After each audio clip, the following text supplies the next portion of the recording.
We're now in the center of Paris at the Palais Royale garden. It was originally known as the Cardinal's Garden. He built a house next to the Louvre where the center of power was, and the King Louis XIII lived. The garden is lined with 4 alleyways of bleached linden trees.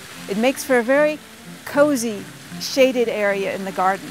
They call this pleaching, and the trees are planted close together and they grow together, forming an arch, almost a dome.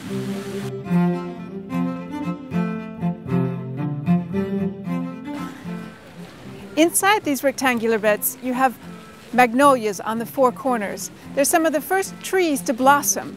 Because it's in an enclosed space, it's actually much warmer here, so they flower early. Along the ground is a sand base, and there was problems with wind blowing into the flower beds, so the gardeners cleverly covered them with ivy, making a windbreak. On the other side, we have 6 different varieties of roses, including one designed by the Maillon family called Palais Royale. It's a beautiful white rose with a little bit of pink in the center.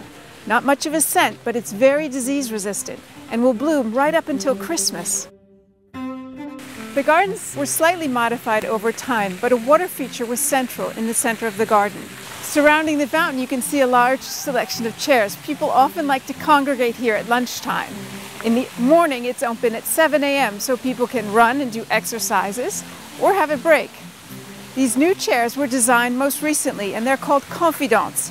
There are 2 chairs allowing people to sit facing one another, and they've actually inscribed poetry on the back of the chairs with a place for you to plug in your phone and listen to some of the poetry. The section closest to the palace was called the Cordoner, and in it has been filled by Daniel Burin with his columns, the striped columns, known as the 2 trays, the 2 plateaus.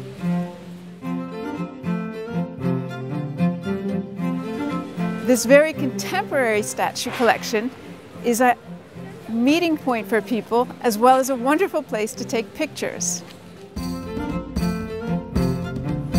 The Grand Faubourg is one of the oldest restaurants in the gallery. Initially, you had several cafes, but following the French Revolution, there were many qualified chefs who found themselves out of work, and they decided to open up restaurants.